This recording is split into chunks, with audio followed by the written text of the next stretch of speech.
nombre es María José Vera y este es mi tutorial sobre el ejercicio 729 de la tarea 6 de termodinámica y voy a empezar leyendo el ejercicio.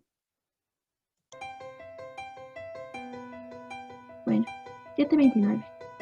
Entra refrigerante 134A en los serpentines de un evaporador de un sistema de refrigeración como vapor. Datos iniciales. El refrigerante entra al evaporador como vapor húmedo a una presión de 160 kPa. Ahora, aquí absorbe 180 kJ de calor del espacio enfriado que se mantiene a menos 5 grados centígrados. Los datos de salida. Este refrigerante sale como vapor saturado a la misma presión. Entonces hay que responder 3 preguntas. ¿Cuál será el cambio de entropía generado? ¿Cuál será el cambio de entropía del espacio enfriado, del cual se absorbe el calor?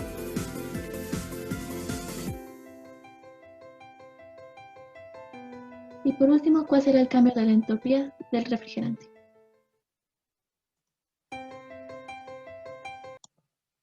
Bueno, primero para poder resolver este ejercicio hay que tener claros algunos conceptos. El primero es ¿qué es la entropía?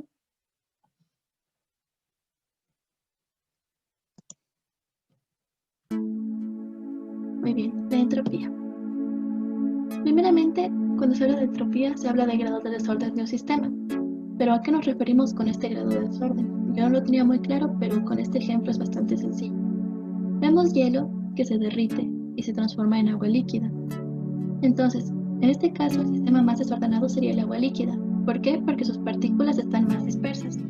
En este caso, las partículas del hielo están más ordenadas o más opacas. En este caso, entra calor al hielo. Como decir un regalo de calor, emociona las partículas y hacen que se dispersan.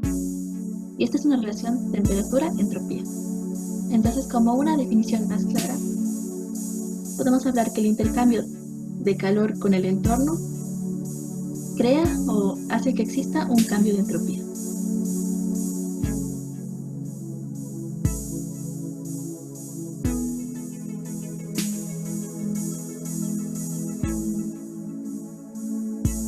Esto es todo lo que tenemos que tener en cuenta para resolver el problema.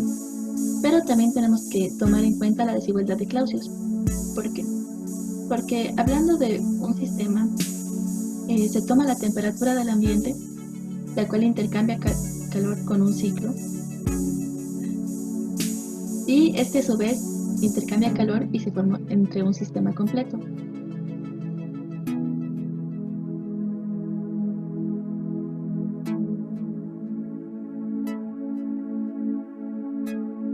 La energía libre que decíamos que se dispersa se representa con el calor que se intercambia constantemente.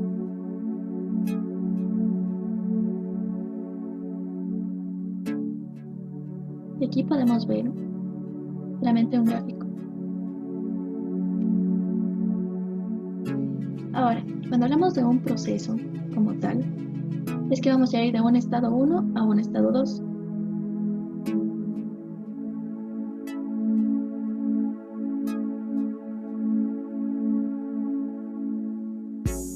Y pueden haber estados reversibles o irreversibles.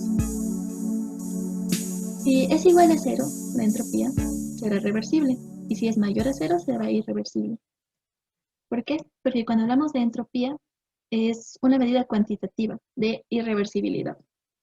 Es decir, mientras mayor irreversibilidad, mayor entropía. Entonces, con estos temas claros, podemos continuar.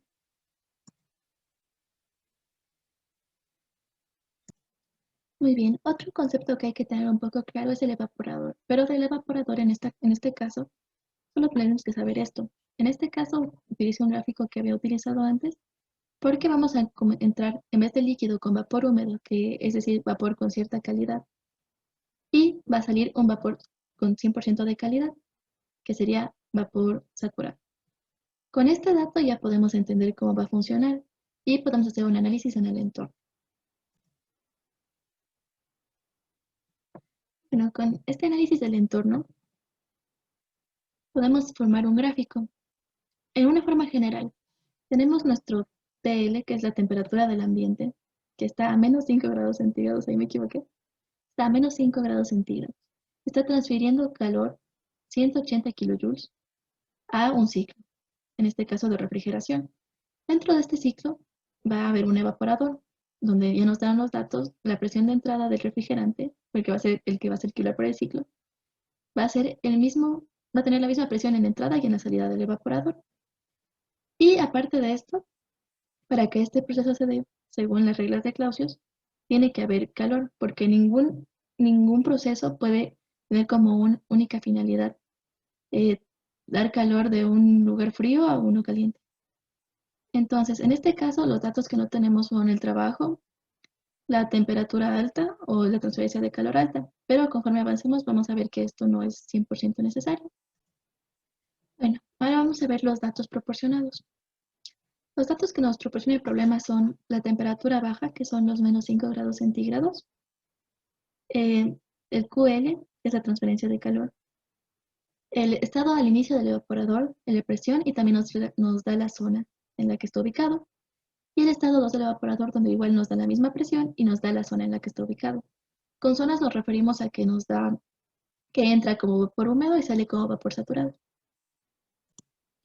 Muy bien, ahora los datos que nos faltan va a ser la transferencia de calor al espacio enfriado, la transferencia de calor del refrigerante, el QH, que va a ser la transferencia de calor final. Este de aquí no nos va a ser necesario para calcular el problema, pero igual es un resultado que nos falta, y la temperatura del refrigerante. Muy bien, ahora vamos a necesitar algunas fórmulas. Como tal, necesitamos 3 fórmulas para poder resolver este ejercicio. El cambio de entropía total, que va a ser igual a la sumatoria de las dos entropías de nuestro proceso.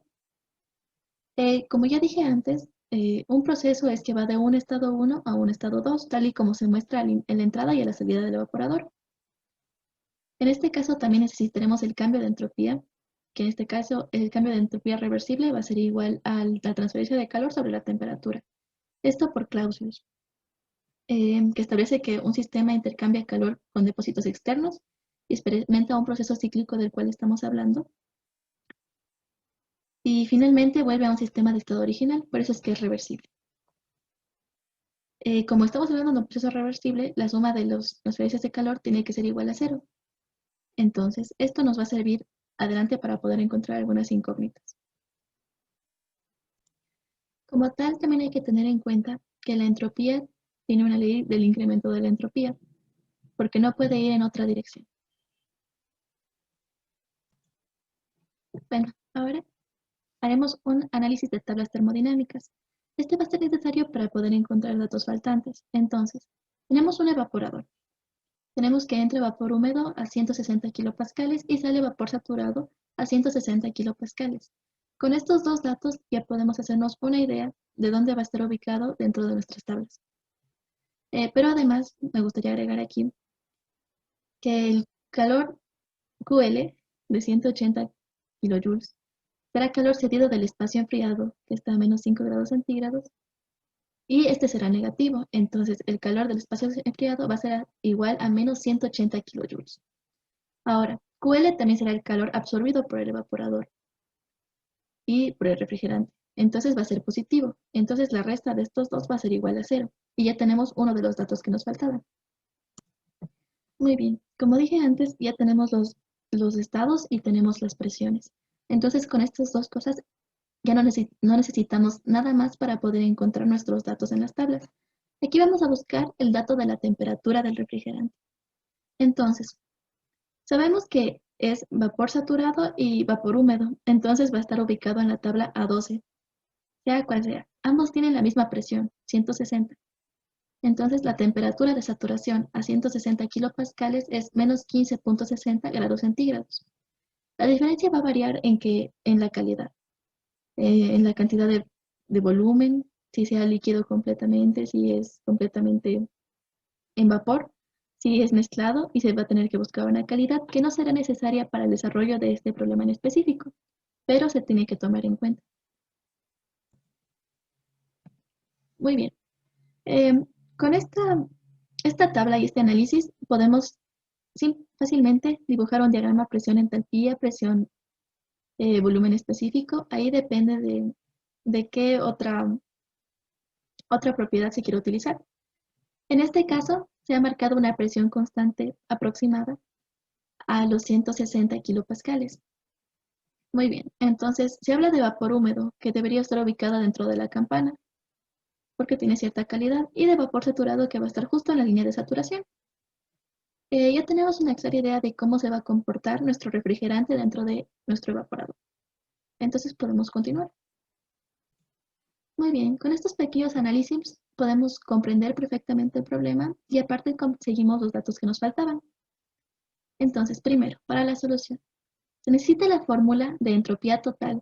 Se va a analizar mediante la suma de la entropía del refrigerante y del espacio, que son los datos que nos están dando para el proceso. Entonces, se puede decir que el cambio de entropía total es justamente el cambio de entropía en estos dos lugares. Primero vamos con el cambio de entropía del refrigerante. Tenemos la transferencia de calor del refrigerante, que fue uno de los datos que vimos, que va a ser 180 kilojoules, y la temperatura, que tenemos que ponerle en grados Kelvin, de menos 15,60 que encontramos en las tablas. Entonces, con este intercambio de calor y esta temperatura, sacamos el cambio de entropía del refrigerante. Muy bien, con este dato podemos pasar a calcular el cambio de entropía en el espacio. Ahora, la transferencia de calor del espacio, aquí me faltaron las unidades, va a ser de menos 180. Muy bien. Dijimos que iba a ser de menos 180 porque está cediendo calor y va a ser menos 180 kilojoules. La temperatura que se va a mantener es de menos 5 grados centígrados y se tiene que pasar a grados Kelvin igual. Y se obtiene la transferencia, el cambio de entropía en el espacio, que en este caso va a ser negativo. Ahora bien, ¿por qué está bien que este sea negativo? Porque la entropía total se pierde de un lugar y se recupera en otro.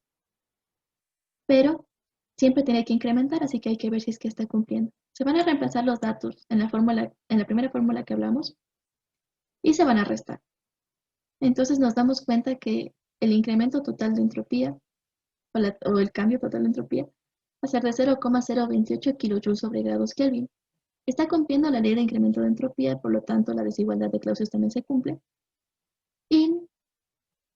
Y también se están cumpliendo las unidades. Entonces con esto hemos resuelto nuestro problema con todas las preguntas que nos han dado. En este caso, la respuesta serían estas de aquí y esta sería toda la resolución de nuestro problema. Se puede seguir calculando más cosas ya con todos los datos que se nos dan, pero estas son todas las preguntas que nos hicieron.